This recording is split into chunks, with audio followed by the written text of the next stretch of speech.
Hello everyone, welcome to our channel Visas Academy. So today in this lecture we are going to cover some of the MCQs of Indian polity. So under the initiative of Pre-Boost, हम लोग बहुत सारे MCQs cover कर रहे हैं for the our prelims examination. तो इसमें हम लोग अभी पॉलिटी के MCQs को देखेंगे, some of the MCQs and the upcoming lectures current affairs या अदर जो भी स्टैटिक पोर्शन है उसके हम लोग को उसकी जो भी MCQs है उसको हम लोग कवर करेंगे। सो आप ये जो प्रीबूस्ट इनिशिएटिव है आप उसको देख सकते हो, ये बेसिकली फ्री ऑफ कॉस्ट है और it will very helpful your prelims examination.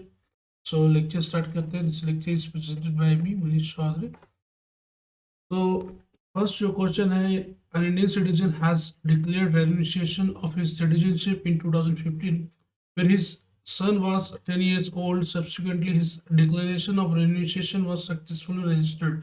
Which of following fundamental right will be enjoyed by his son as of today? ठीक है, तो this question is basically related to citizenship. ठीक है, आप लोग comment करना है कि जो सिटीजनशिप का जो कौन कौन से जो आर्टिकल है वो बेसिकली डील करता है सिटीजनशिप से।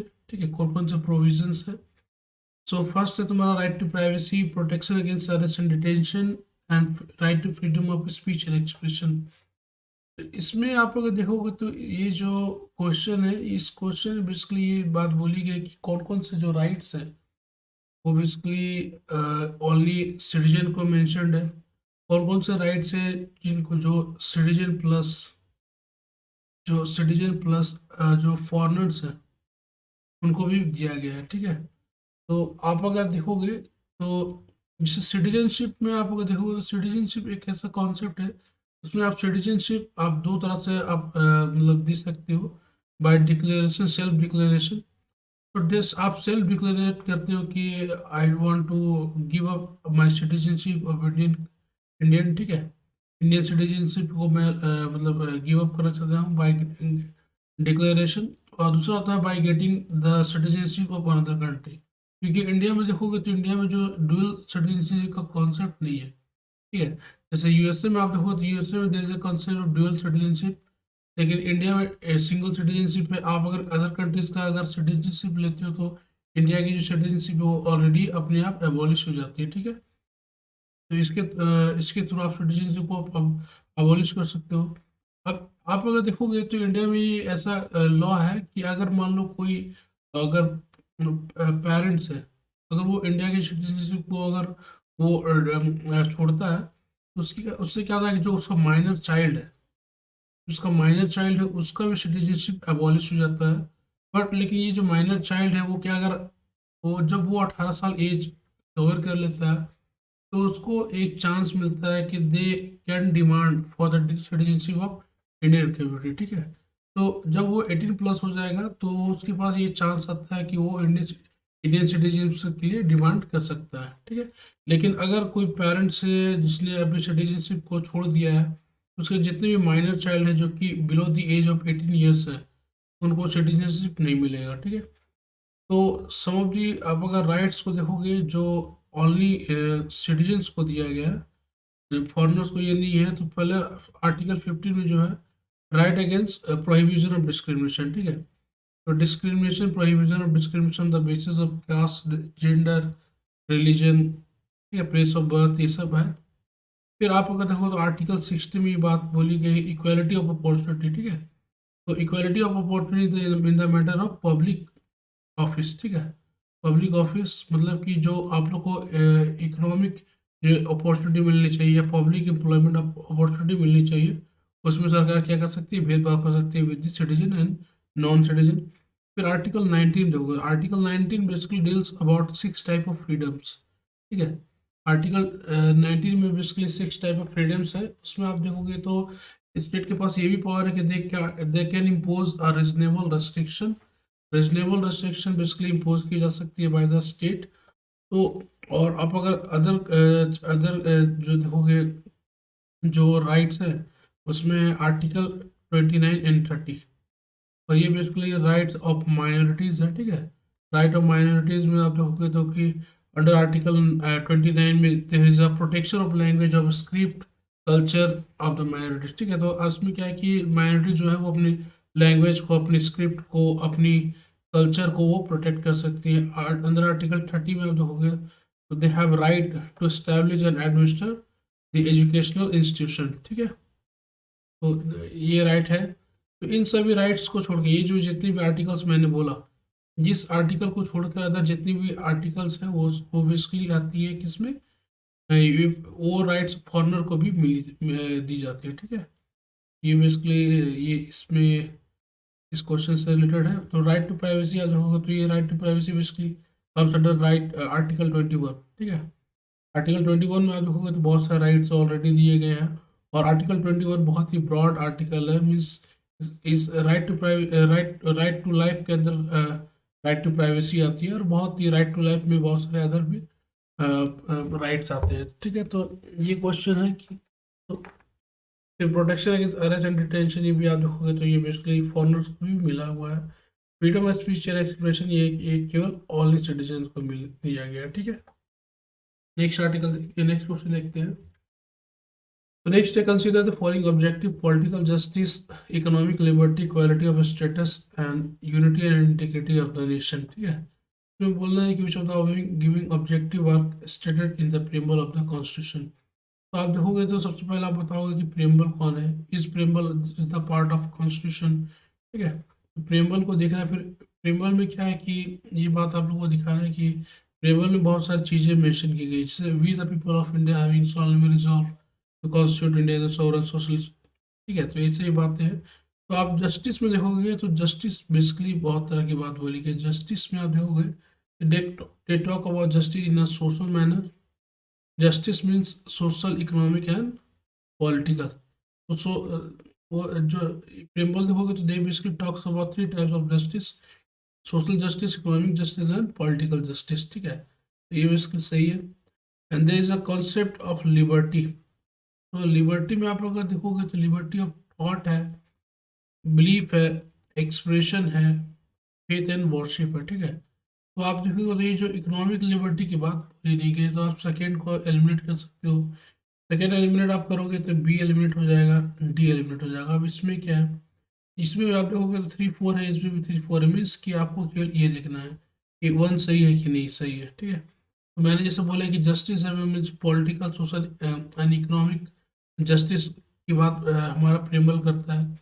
तो ये बिल्कुल सही है, इसका आंसर जो हो जाएगा वो ए हो जाएगा, ठीक है।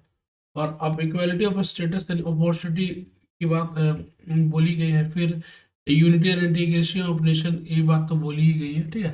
तो प्रेम्बल में ये बातें बोली गई है। आपको बताना है कि प्रेम्बल हमारे किस पार्ट में है कॉन्स्टिट्यूशन में, ठीक है। नेक्स्ट है consider the following statement regarding the president rule under article 356 of the constitution.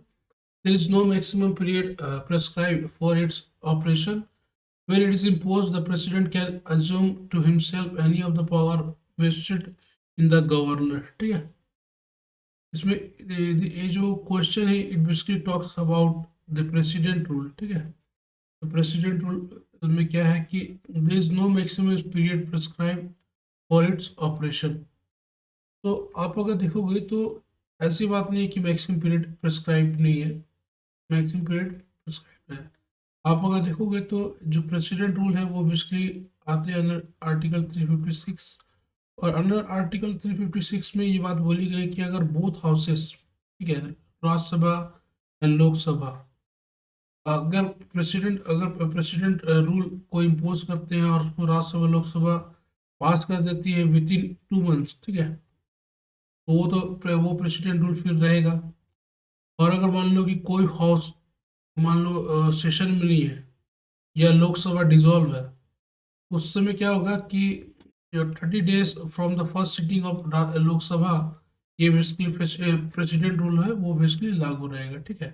तो उसमें उसको डिसाइड किया जाएगा कि इसको कंटिन्यू करना है कि नहीं करना है, ठीक है। फिर आप देखोगे तो बोथ हाउसेस अगर इसको अगर मान लो कि लोकसभा सेशन में नहीं है, लोकसभा डिसॉल्व है और राज्यसभा उसको पास कर देती है, तो वो क्या करेंगे 6 या बोथ हाउसेस पास कर देते हैं, वो 6 मंथ तक वो वैलिड होता है, ठीक है।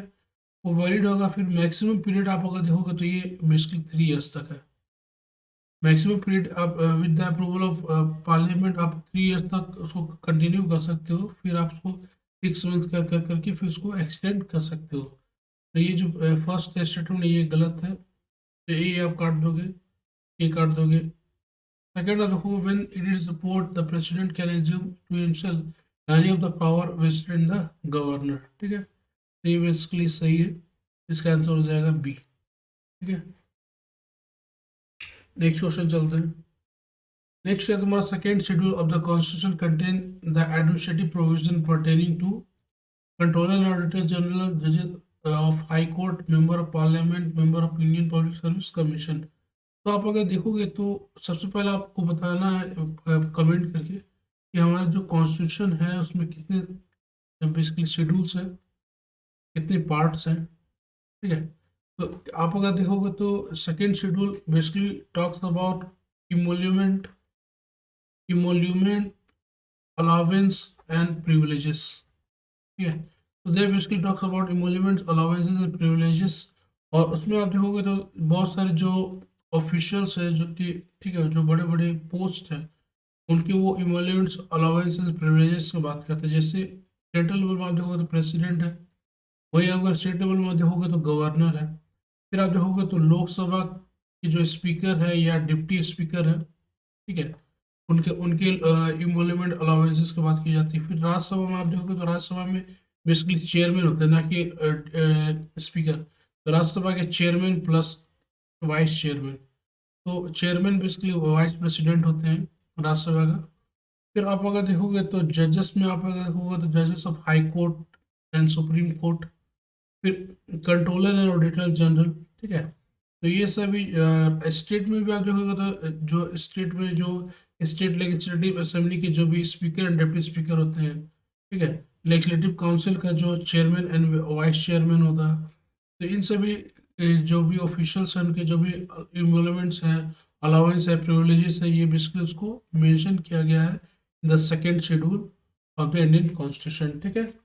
इसमें member of union public service commission ऐसा तो कोई उनके बाद मेंशन नहीं है, ठीक है।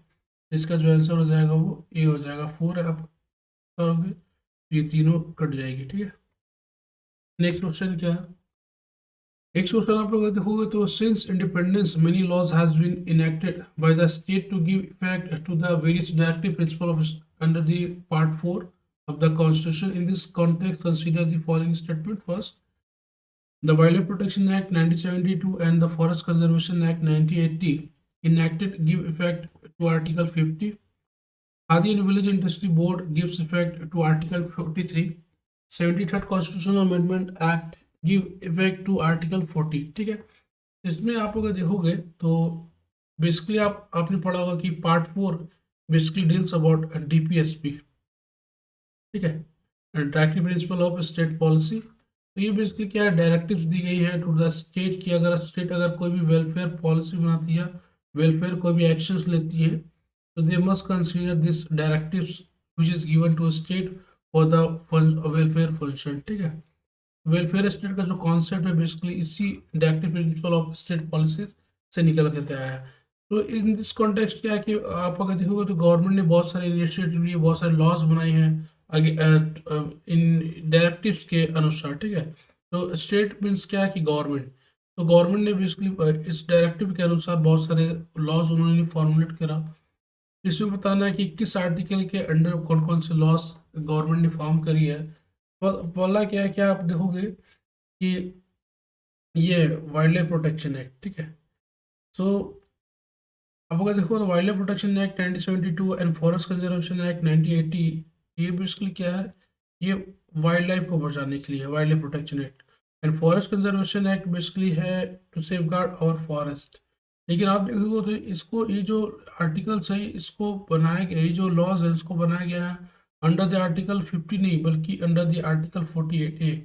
क्योंकि आप अगर directive principle of state policy में आप देखोगे तो under article 48A it is said that कि जो एम क्या है कि हम लोग को इम्प्रूव करना अपने इन्वायरमेंटल कंडीशन, हम लोग को अपने जो वाइल्ड लाइफ है उसको प्रोटेक्ट करना है, हम लोग को जो फॉरेस्ट है उसको प्रोटेक्ट करना है, कॉज क्लटर्स है उसको abolish करना।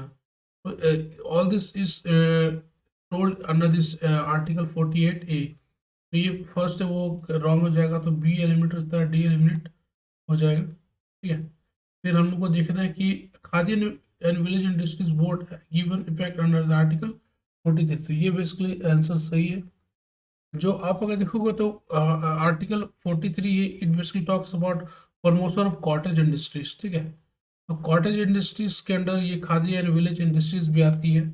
खादी एंड विलेज इंडस्ट्रीज होती है, इसमें khadi and village village industries board भी है, khadi and village industry commission भी है, ठीक है। तो ये सभी अंडर आर्टिकल 43 है, तो ये सही हो जाएगा। फिर आप अगर देखोगे कि ये जो 73rd constitutional amendment act give effect to the article 40। तो ये भी आप देखोगे तो ये भी सही बात है, क्योंकि they talks about panchayati raj institution. Panchayati raj institution में आप देखोगे आर्टिकल 40 टॉक्स अबाउट कि हम लोग को ऐसा बॉडी क्रिएट करना है द लोकल लेवल में कि they must have some of the power so that they can able to act as a local self government, ठीक है। तो लोकल सेल्फ गवर्नमेंट का जो कॉन्सेप्ट हमारे गांधी जी ने दिया था, और वो चाहते थे कि जो पंचायती राज इंस्टीट्यूशन है उस पर ही हमारा जो बेस है, हम लोग का जो पॉलिटिकल स्ट्रक्चर है वो बेसिकली एस्टैब्लिश हो, ठीक है। तो ये भी बेसिकली सही है, जिसका जो आंसर हो जाएगा वो बेसिकली सी हो जाएगा, ठीक है। Next question, consider the following statement regarding parliamentary form of government, ठीक है। The minister operate on the principle of secrecy of the procedure. The minister are member of both legislature and the executive. Prime minister is leader of the council of minister, ठीक है। तो इसमें बताना है कि कौन कौन सी स्टेटमेंट सही है, कौन कौन सी स्टेटमेंट गलत है। आप देख लो एक बार।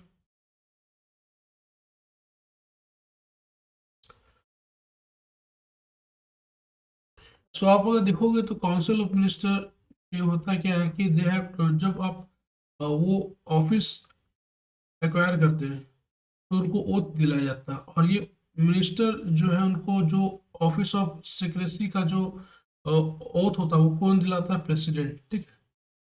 तो वो जो भी आप ड्यूरिंग दी ऑफिशियल टेन्योर उनके आप संदर्भ में देखोगे तो बहुत सारे जो इम्पोर्टेंट